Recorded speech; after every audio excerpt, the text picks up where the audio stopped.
What does it take to run a half marathon in 1 hour 30 minutes? That's a pace of 6:50 a mile or 4:15 a k for 13.1 miles or 21.1 kilometers. Now, only about 16% of the people that will finish a half marathon will achieve this goal. My name is Ben Parks, 67-minute half marathon, but not so long ago, it was my dream to try and break 1:30 in the half. And using lots of these tips in this video today, I've managed to do that a few times. As a special bonus at the end, I've got my list of the very best races to achieve this in as well. So let's start out with the fun stuff, the training, the running you've got to be doing to hit this goal. For a lot of people, this is going to be around about 12 weeks of work. The smallest week's about 36 miles, the biggest week's about 54 miles. We'll put the K's version up on the screen now. Your long runs anywhere between 10 and up to 16 miles. Yes, longer than the half marathon distance itself. All about building that strength and endurance. So it's really good idea to run over distance, as we would say. And I'd also recommend putting in some goal place blocks during some of these long runs as well. Now we want to be getting some speed work in here as well to build that VO2 max, build our efficiency and increase that fitness. So some really good session ideas I'd recommend here is doing 6 by 1 kilometer around about 6:30 miling or 4 minutes a k. Then 6 by 3 minutes around about 6:20 miling here or around about 3:55 a k. And then a session I really like to do is 6 by 1k kick downs. So what I mean by this is 800 meters nice and steady, so around about 4 minutes a k, and then for the last 200 meters of the rep, kick down, so around about 350 to 355 a k for that last 200 meter block of the rep, and then have your recovery. For all the recoveries for this, I'd recommend just about 2 minutes standing around the goal of this, just to bring that heart rate down nice and recovered before you start your next rep. Then it's also good to include some runs around about your goal pace, so you could do some mile reps here, maybe just slightly ahead of your goal pace, or as I said at the start, put in some goal pace reps during your long runs as well. And then of course we've got to get all that easy running in there as well, so around about 80% of your week will be nice and relaxed, zone 2, low heart rate running, conversational pace. And then finally we're looking around about 5 to 6 runs a week, depending on where you are during this training cycle. Now this might sound like quite a lot to take in. Don't worry, if you check out our website benparks.com, we'll link to it down below.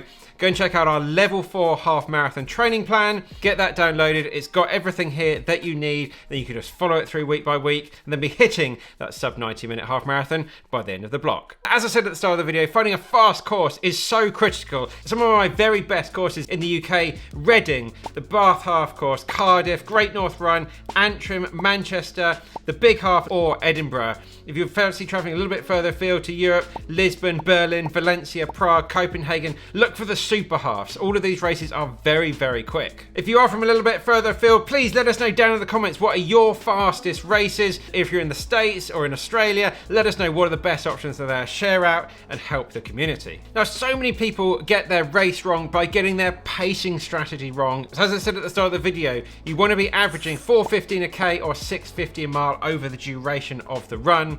And we ideally want to be running a nicely even race. That's what I really like to do. Nice even splits for the first 10 miles and then kick down for that final 3, that last 5k park run to go. What you don't want to be doing is trying to bank time during the first half of the race and then try and hang on for dear life. Half marathon is a long way. That's a long time you want to be trying hanging on. And when everything's falling apart because you've just burnt through all your glycogen stores, it's going to be a massive sufferfest all the way to the end and you're not going to hit your time. To help you with the pacing, use lap pace on your watch. I'll put my watch screen up on the screen now. I really like lap pace because it just says the pace for the lap or mile that you're currently running. And you can keep looking at every K or every mile, it will reset. Just keep clicking off the paces that you want to be doing. And then when you pick up the pace towards the end, look at that one, and then hopefully it's tracking a little bit faster, and then you don't have to worry about averages and all trying to do all that maths in your head. Just keep looking at that lap pace and you'll be fine. So how should you fuel a half marathon? Lots of people come to me and say, should I be taking gels in a half marathon? We'll come on to that in a minute. Let's have a chat about breakfast first. Just go through your regular breakfast. What I really like, just something like a couple of bagels and then sipping on some sports drink. I really like the Morton 320 before my races. That's That's going to get all of my glycogen stores nicely topped up and ready to go for that race start. And then during the race, I like to have a gel around about 30 minutes and then again around about 60 minutes.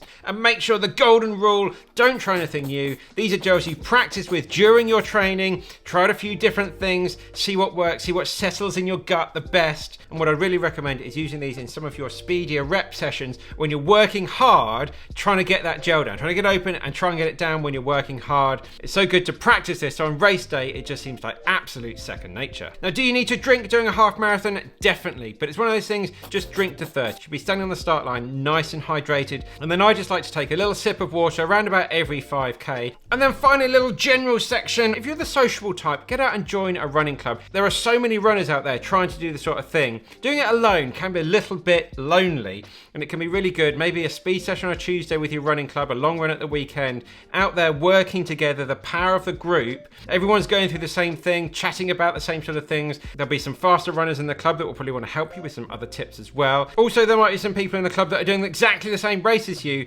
and then you can set off in a little pack, a little group during that race as well. And similarly to that, if you do like training solo, there might well be some pace groups in these races as well, so check that out. Email the organisers or look on their website to see if they have a sub 130 pace group. A lot of races will, so if that's something that's important to you, make sure that is on offer for your goal race. Another thing, it's so important, I'm bang on about this sort of thing all the time, warming up properly before all of your runs, doing some strides at least once a week, doing some running drills at least once a week as well, improving our form, learning to cover the ground a little bit better. We'll link to our running drills video, which we do need to update, but it's one of our most popular videos. We'll link to that one down below and get some of these into your routine. And also the importance of getting strong. During the back end of the half marathon, you are going to be working hard. You need to have strong muscles to be able to absorb that load of what we're putting ourselves through. So just doing some at-home basic strength work. You don't have to go to the gym. If you want to, that's great. Please, please do. But there's so many things we can do at home. Just calf raises, bridges, planks, squats, just basic things we can be doing at home. And then finally, if you have got some hills in your local area, get some hill repeats into your routine. Again, these really help improve our form and get us strong and get ourselves fit as well. And then finally, please respect those rest days. If you do get a little bit sick or you do pick up a little injury or something's not quite right, please recover. Don't try and run through these things. You've got to listen to your body. With running, one of the most important things is consistency over the course of a 12-week period. So I hope you found the video useful. Please let us know down in the comments, where are you next running your half marathon? Maybe we will see you out there. The next video coming up is myself running the Great North Run here in the UK in 69 minutes. One of my very best half marathon performances. So enjoy that one, and we'll see you very soon getting it done in the next one.